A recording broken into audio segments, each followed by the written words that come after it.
All right, guys. So we are heading over to 212 McKinley Avenue, and we're going to be talking about, how to protect yourself when working with contractors. So in this case, and we're going to shoot this video a little bit more in detail when we get there.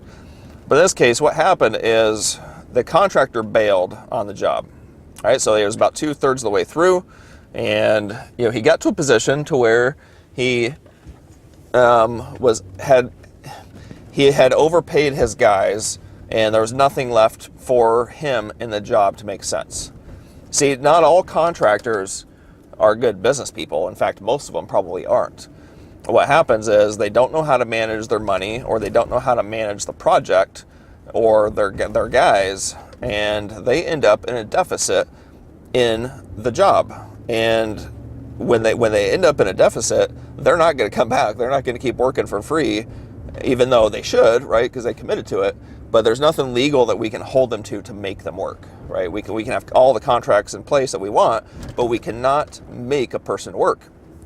So what we have to do because of that is we have to protect ourselves to make sure that we don't overpay in case they get to a point to where they are not going to be, or in case they get to the point where they're going to walk off the job, right?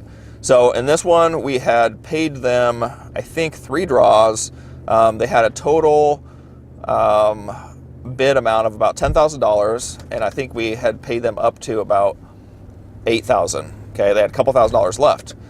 Well, like I said, because he had overpaid his guys, because he didn't manage the job well, he ended up bailing on the job. So we ended up having to bring one of our other crews back in, finish out the job, but end up costing us about $3,000 to pay my other guys. So we lost. We didn't actually lose, but we overpaid about $1,000 to this initial contractor based off of where we were with the project. So we just want to be really careful when you're paying your contractors to not overpay them, and to try to pay light on the front side and pay heavy on the back side if at all possible. Have your biggest draw be the final draw, okay? And that way you never end up in a place to where you're losing money if a person walks off the job. And we do still have them, my guys coming over to finish up the paint touch-ups on the exterior, like the trim and on the back door and stuff. So, hey guys, it's Mark Lane. We are out at one of my most recent rehabs. In fact, this one is just finally got done. We have just a couple minor touch-ups to do to it. And this one we had already sold. We sold this about 2 weeks before we even finished it. Had a buyer that made us a great offer, so we took it and got this one sold. But I wanted to go over something that happened in this house, and that is fairly common when we're rehabbing and flipping houses. So what happened in this one is we had hired a new contractor, okay, somebody we had never worked with before, and he gave us a pretty attractive bid to do the rehab, and so we took him on board and started working with him and kind of trying to train him a little bit. And so one thing I noticed quickly with contractors that are going to lead to problems is one, how they transition through the rehab, right? Their what do I want to call it, their work order of what they get done. The 2 is how much they're asking for draws.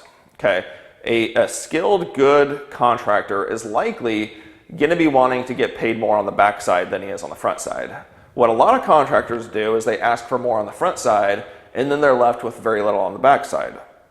Okay, so what we do is we cut checks in draws based on the phases of the rehab. All right. In this case, this contractor, he was working on another house for us too, so we had 2 houses going with him. And by about 2/3 of the way done with the rehab, he got to the point to where he didn't want to finish. Okay, he didn't want to finish the job, so we end up having to bring in one of my other crews to finish out the rehab. But what it did is it left us in a position to where we had overpaid him a little bit. Based off of where we were with the project and what we had paid him, we had overpaid a little bit too much. He had still had about an extra $2,000 left to be paid on this project, but he knew that he couldn't complete it in the time that we needed before he started getting penalized.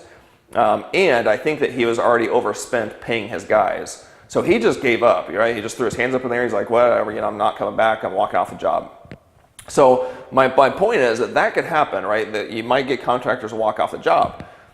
The thing is, you want to be in a position to where you're never at a negative, right? You want to be paying your draws in a way to where you are protected, right? If they walk off the job and you have to bring somebody else in, then you're not at a loss. And if anything, maybe you're at a gain, right? That's the best case scenario.